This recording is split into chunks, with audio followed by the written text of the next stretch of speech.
I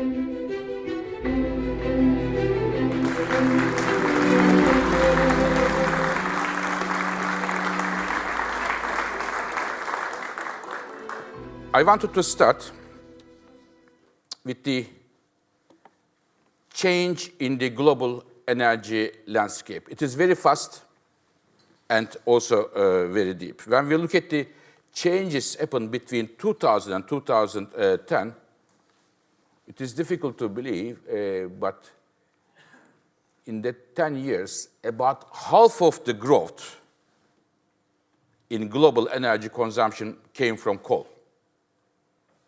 And it's mainly coming from Asia, the half other fuels put together.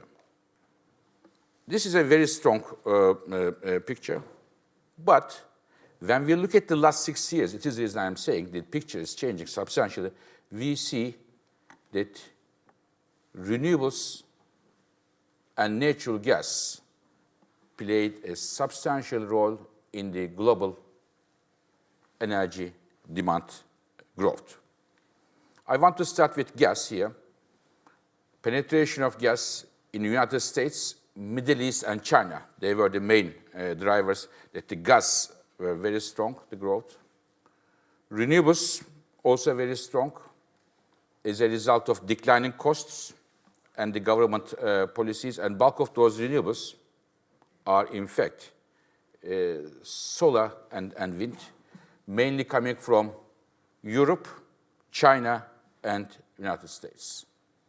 So if you look at it, if you want to make it a bit of a rough thing, in the last 6-7 years, 1/3 of the growth came from renewables, 1/3 from gas, and 1/3 from oil. And the interesting here is, in my view, nuclear. It is zero. It is the sum, because in some countries we have seen nuclear additions, such as China, such as US, such as Russia, but in some countries we have seen retirements, some of them timely, some of them early retirements. As a result, it was zero. So what we see is that the natural gas and renewables seem to be a good marriage and with lots of implications. One also important issue to underline here is the energy efficiency improvements in the last 6-7 years accelerated substantially. And the drivers are China and India here. Now, I wanted to talk a bit on the oil markets and follow by gas. But one thing I can tell you, the general theme, what is happening in the United States does have and will have major implications for the oil and gas markets, their economics, their implications for the energy markets, and I believe for the geopolitics of energy. Now, to put it in a context here, when you look at the history, in a short period of time, 6-7 years, which countries increased the production how much? These are the records, historical records. For example, let's put Iraq at the end. In 7 years of time, Iraq brought 2 million barrels per day. In North Sea, a major miracle is called, brought again in 7-8 years, 2.5 million. Saudi Arabia, in 7 years, 5 million oil. Most of those growth in very short of time, we call it a ramp up in the thing, comes from the fields which are already discovered and cheap to produce. And something comes here, which is the United States, US shale oil. Only in 7 years of time, US brought 4 million barrels per day of oil to the markets, shale oil. This is major, and this is not a new discovery or anything, but it is not a discovery of the resources, but it is more technological development and bringing the costs down. Our numbers show that only 2.5 years ago, to produce 1 barrel of oil, shale oil in the United States, on average, shale fields for about $70. Okay, to make it profitable, we need $70 price. And today, it is hardly $40. So when it is 40, it makes sense in bulk of those shale plays. So therefore, US is coming very strongly in terms of the supply. It is the very reason that the recent OPEC agreements, one after another, their impacts are much different than we had different OPEC agreements in the past. Such substantial amount of cuts, but the prices are not going up because if the price go up, significant amount of volumes coming from the United States and comforts the markets. So this changed a lot the dynamics of the oil markets compared to past. This on the production side, and on the consumption side, there is a very strong debate. Are we going to see soon a peak of oil demand, and oil demand is going to decline? Many colleagues, many even companies think that they believe that there is a peak sometime soon as a result of the developments in the passenger cars, mainly electric cars story. So we think with the current policies, we do not see a peak is coming, despite major developments in the cars. So we look at sector by sector. In the next 25 years, oil use in electricity generation will decline. Very few people, very few countries now use oil to generate electricity. It is not economic. And there are some in the Middle East, they are moving to gas and others. Buildings using oil, fuel oil or diesel for heating, it is also passé. It is also getting less and less. Even some countries are banning the use of oil for heating. Now, the question is passenger cars. We expect oil use in passenger cars in the next 25 years will decline. Why? They are becoming more efficient, and we are going to see more and more electric cars on the roads. So why then we believe that the oil demand is still going to increase? Because of the following, the growth is coming, unlike the current policy debate is focusing, cars, passenger cars are not the main driver of oil demand growth. It is mainly trucks, aviation, and petrochemical industry. They are growing very strongly, and to find substitutes to oil products is not very easy. And the policy attention is not focused there too. And therefore, what we believe with the current policies, we see that the global oil demand growth will slow down, but still increase. Therefore, it will have all implications in terms of the oil markets, oil security, and emissions.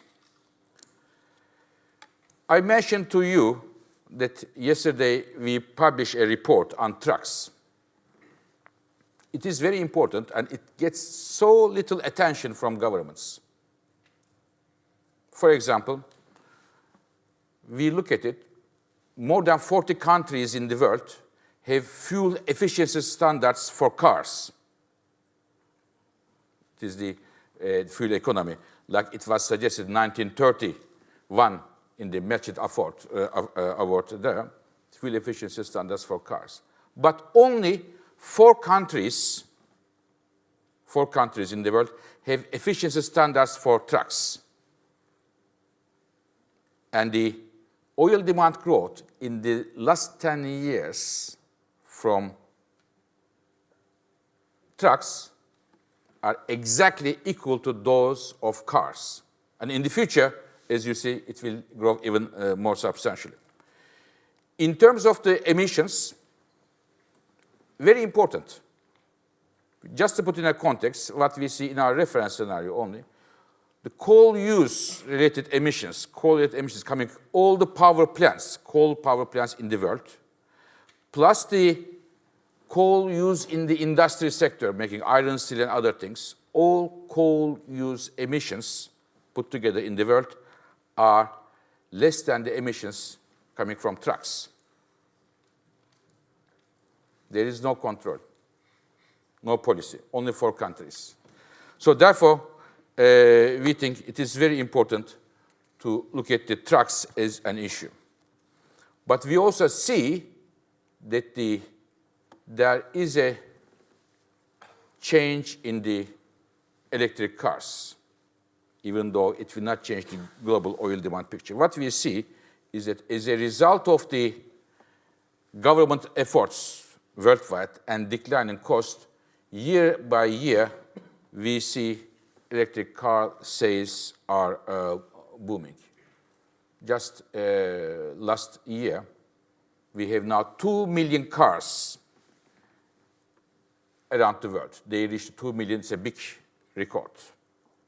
And it may well increase further in the future. One of the jobs of the IEA, at least we think so, to put the things in a context. 2 million, is it a big number or a small number?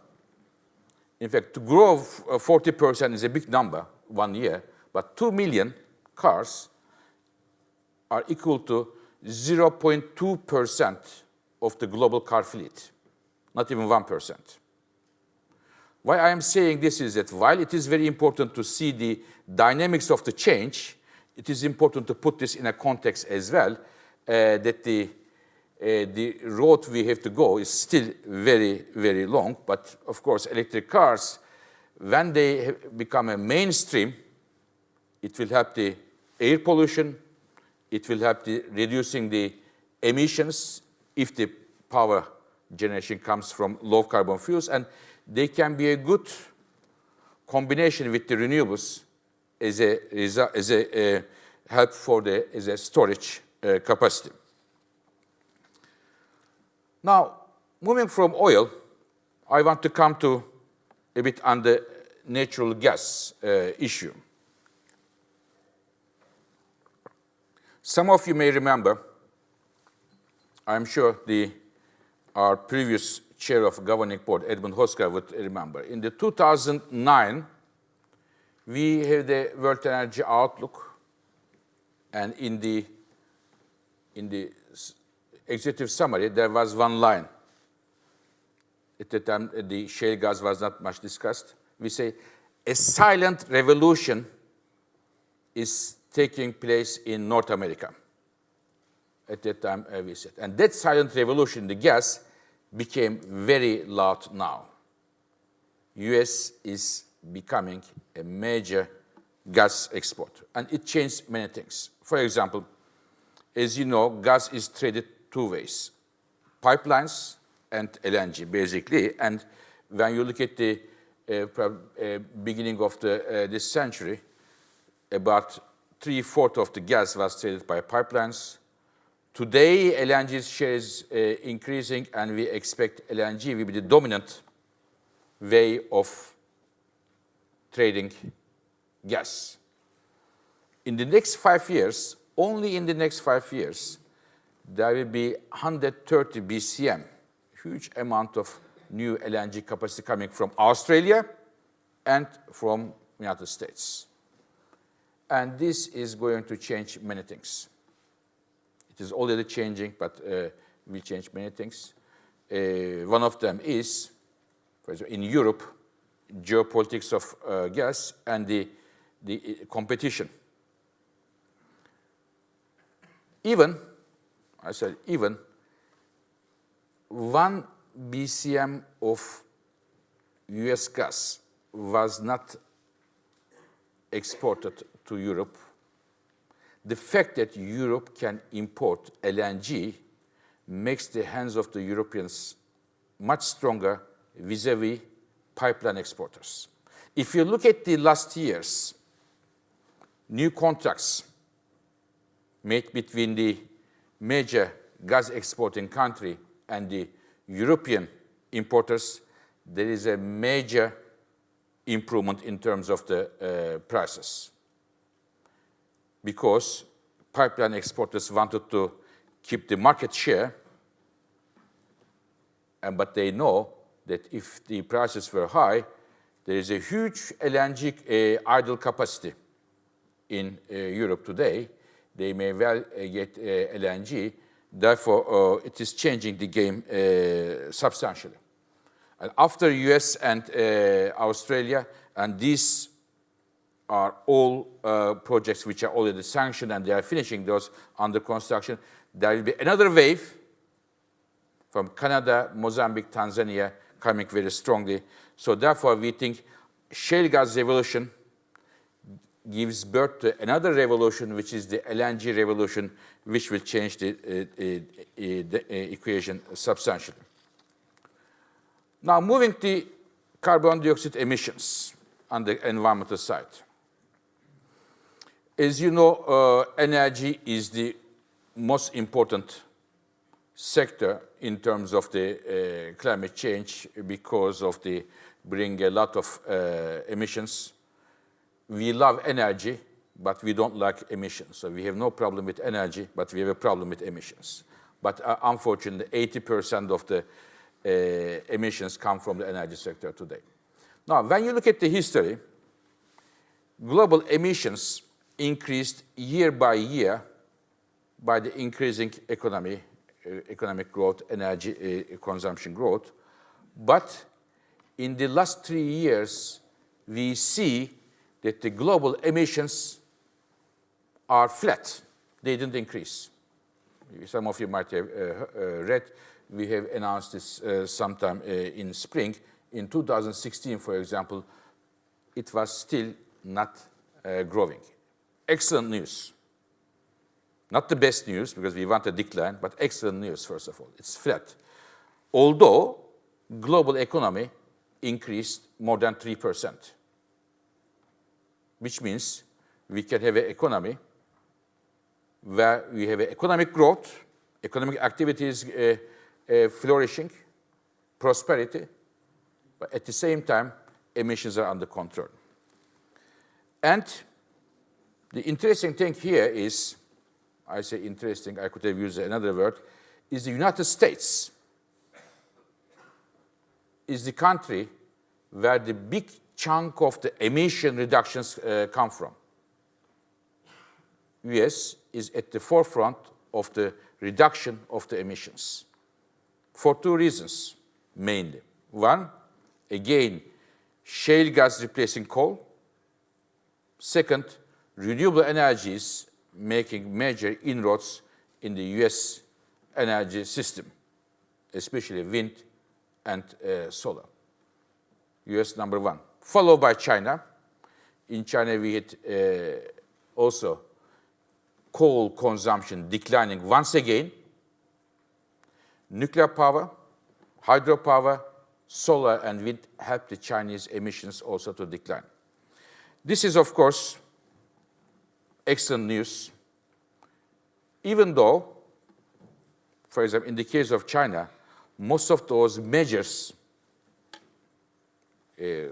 shutting down the many inefficient coal plants, are not necessarily driven by the climate change concerns. They were mainly driven by the air pollution in the cities concerns, but they also help to reduce the CO2 emissions. But as a result, we have this rather encouraging or promising picture. But of course, this picture is not enough to bring us to our climate goals, which is to keep the temperature increase maximum 2 degrees. For that, we need to see a decline. But before going that, I want to bring to your attention one other environmental issue that we forgot a lot in our discussions, which is the air pollution. We recently made a study together with WHO, World Health Organization. Each year, 6.5 million people die prematurely as a result of air pollution caused by energy sector. 6.5 million people. And again, according to the WHO, it is the fourth most important reason of premature deaths. Number one, high blood pressure. Number two, dietary risks. And number three, smoking. And number four is the air pollution in the cities, fourth reason for premature death. And especially, this is an issue for women and children in emerging countries. And this is a big problem in Asia, in China, and India. But those countries are, again, taking some measures. From an energy policy making point of view, the good thing is policies which are designed to address the air pollution, in most cases, help to reduce the CO2 emissions as well. So therefore, as IEA, we are very keen when we help the countries to design their environmental policies, we find what are the policies which brings synergies to address both of the issues, because in many countries, to be very frank with you, in most developing countries, the most immediate environmental issue is air pollution. And therefore, we are using the air pollution issue as a hook to address that problem, but also implications for the CO2 emissions. So I mentioned to you that 3 years in a row emissions are flat. This is encouraging news, but it is not enough.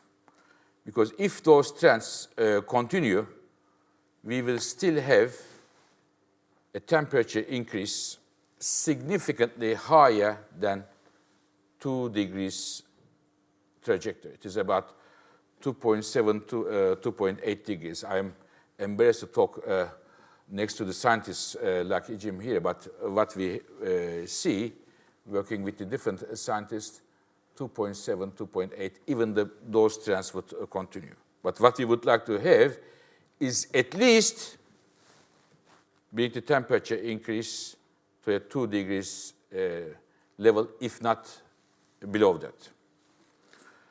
Now, we look what are the options. Different countries have different, of course, options. How we can come from the 2.7 to 2 degrees. This 0.7 degrees, the difference is not something that you just take your jacket off and adapt to life. There's a huge implications for the rather fragile equilibrium of our planet. So what are the policy options we have? Energy efficiency. We think this is a very important thing, and it is the reason, as I said in the beginning, we are working very, very hard on energy efficiency. Everything from refrigerators to air conditioners, from air conditioners to trucks, as I mentioned to you, with emerging countries and beyond. And every country has potential resource for energy efficiency. For the IEA, we nickname energy efficiency as the first fuel. Then you look at the oil and gas, the other fuels. Some countries have oil resources, some don't. Some countries have gas resources, some don't. Some countries have hydropower resources, some don't. But every country has efficiency resources. So therefore, we have to make the maximum of that. And that this is mainly not a technology issue, this is a policy issue. It is the reason why IEA is working so hard on energy efficiency. Second one is renewables. These are the two main cornerstones of our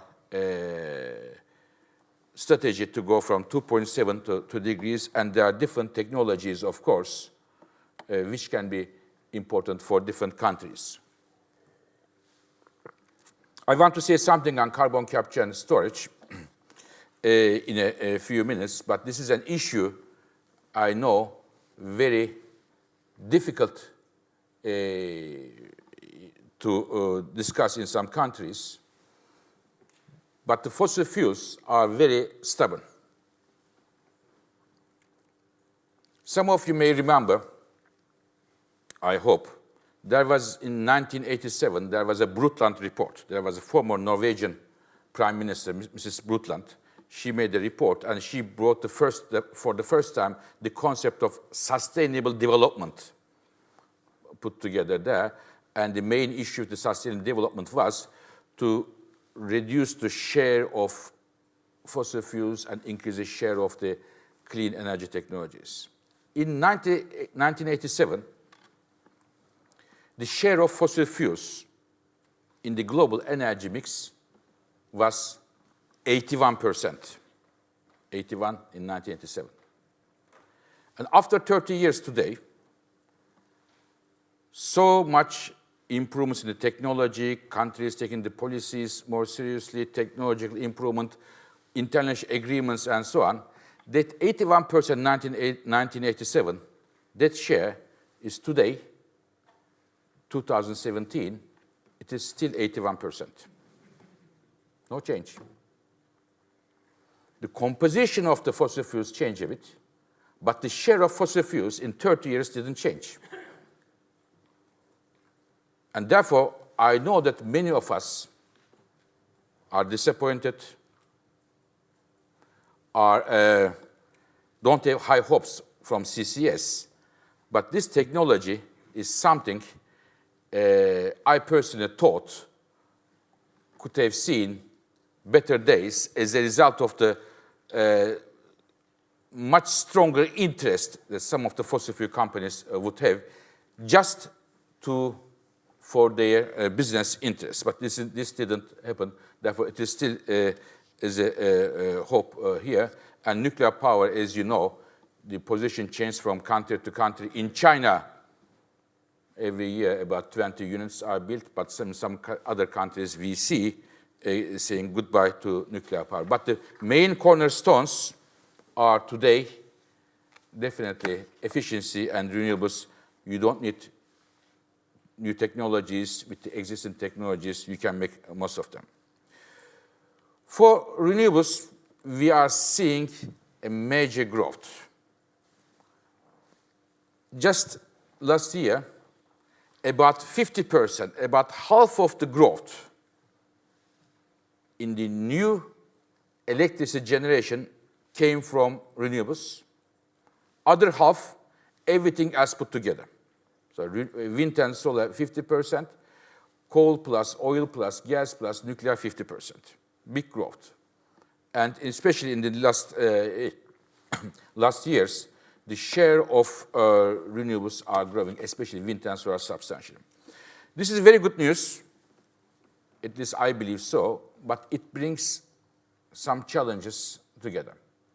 One of them is, since solar and wind are variable resources, how to integrate them in the systems when there is a problem with the availability of wind and solar. In India, the electricity consumption goes up after the sun goes down, when people go home and run the air conditioner, turn on the television, and so on. So how to provide a more reliable system is a key question, comes as a key challenge. Again, once again, an area that we are working at a system integration of renewables and advising many countries. From Australia, some of you might have heard in Australia there was a blackout some months ago, to Indonesia, from Indonesia to China. How we can integrate the renewables in the best way, economically and the secure way there.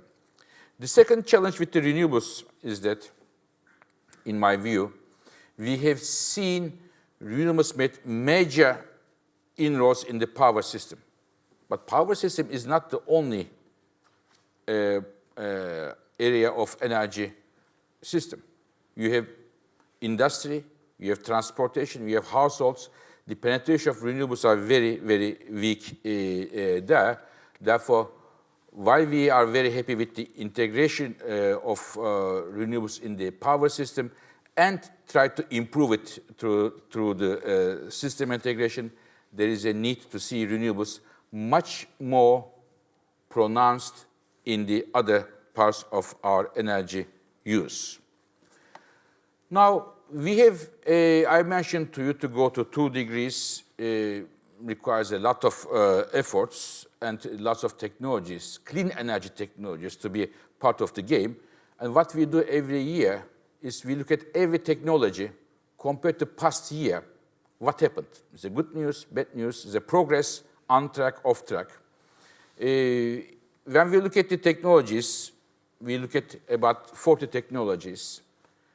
Out of 40 technologies, clean energy technologies, only 3 of them are on track. Most of them are not doing well. Just to give you some examples, which are not on track. For example, buildings efficiency. Buildings use a lot of energy. And today, 2 out of 3 buildings built today in the world, in Calcutta, I don't know, in Jakarta, everywhere, 2 out of 3 buildings built in the world have no efficiency standards, no building codes. And think about it, when you build a building, it is with you 70, 80 years. You are stuck in, especially in those countries. So you are looking in the infrastructure. Therefore, building codes are still not an issue, an area that we work with several emerging countries. CCS, I mentioned to you, a major issue in the context of fossil fuels, but today we have 2,000 gigawatts of coal-fired power plant worldwide. And the coal fleet we have today is one of the youngest we had in the recent decades. What are we going to do with them? So 2,000 gigawatts, and it's one of the youngest fleets. So therefore, CCS, once again, I say, very difficult, expensive challenges, but something that we have to keep in mind when we look at the picture from, in my view, a realistic way. We see some improvement in some of the technologies. For example, if I give you one good thing, India is a country. Please follow India. Lots of things are happening in India. In India, there is a LED lighting scheme. Government took it very seriously, distribute the LED to the people very, very cheap prices, subsidized substantially. And today, about 70–80% of the lamps sold in India are LEDs. And India today, with the help of the IEA, is helping Indonesia to build the LED scheme. So India, Indonesia. It's very, very interesting.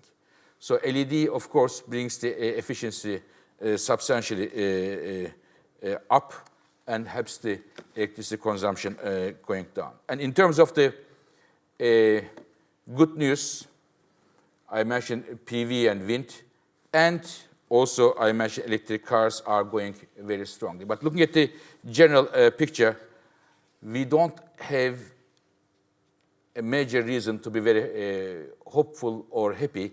Looking at all clean energy technologies, only 3 of them, compared to our targets, are on track. Most of them are not on track. And what do we need for that? Right policies and also developing new technologies. We need research and development boosting. So there was a general thing, discussion in the energy circles. We don't pay enough, we don't spend enough money for R&D for clean energy. What does it mean, not enough? So there's a general thing, and therefore I ask my colleagues, we work 1 year, several colleagues, to find out what is the world's, public-private put together, what is the world's clean energy R&D budget? And where does it come from? So we look at it, and this was a really big data mining work, country by country, sector by sector. We see that, first of all, the amount, a couple of messages. The first message, amount didn't change. It is about some 35, 36 billion completely peanuts.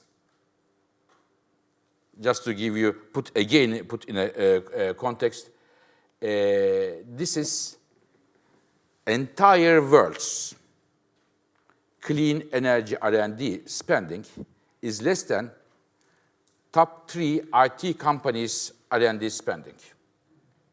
Just give you just top 3 IT companies' R&D spending is higher than the entire world's public and private clean energy R&D spending. This is the second measure, it is low.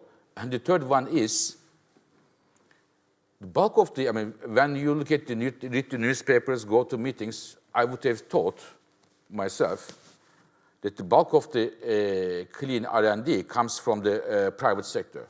It's not true. It is mainly coming from about 80%, close to 80%, coming from the public. And private is much less. We checked the numbers several times, and this is the number. And which country is the leader? So I asked this many colleagues. I don't dare to ask you because it is already written downstairs there. It is the China. China is the leader of clean energy R&D. When you put in as a percentage of the GDP, followed by other countries, highlighting the very role of China. And when you look at it today, the installments, China is number 1 in solar energy, number 1 in hydropower, number 1 in wind, number 1 in electric cars, number 1 in nuclear, number 1 in hydropower, in all of them, number 1 in terms of the penetration of renewable and advanced technologies. And in terms of, again, clean energy R&D, they are the number 1. So I would like to finish this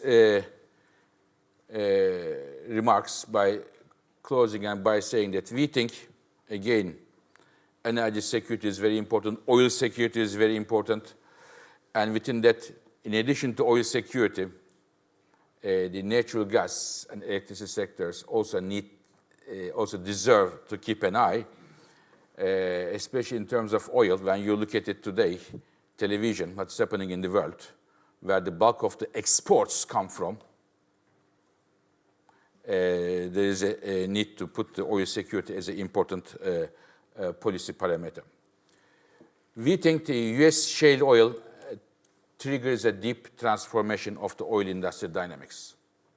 One of them, I can tell you, the completion time of oil projects starting, the FIDs, and the oil starts to run, those times, the length of that duration period is getting shorter and shorter because the competition is growing as a result of what is happening in the United States. It is not only in the shale oil, but in the offshore, in the onshore, in many, many areas. 2009, we have announced the world that a shale gas revolution is coming, and that shale gas revolution gives birth to another revolution, namely LNG revolution. And this will change a lot of things, gas prices, contracts, the length of the contracts, destination clause, but at the same time, geopolitics of energy. I think the US Secretary of Energy, in the international discussions, whatever the topic is, the Foreign Minister of the United States, must be sitting in his chair much more comfortably now compared to 10, 15 years ago when the US was a major importer and other countries were playing much bigger roles. Renewables, the first chapter, the first half of the game is very successful. They are now a big part of the growing part of the electricity generation. But now we have 2 challenges. One, how to integrate them in the best way to our electricity systems. And second, how to make use of renewables beyond electricity sector, transportation, industry, heating, and others. And finally, the less we see good news from the clean energy technologies, as I tried to explain to you, the more the challenge becomes more difficult, and we need a energy transition at an exceptional level. Otherwise, it will be important to look at the other options, including the adaptation to a different world, if we don't move fast and if we don't move altogether. Once again, thank you very much for coming here and being with me here today. Thank you very much.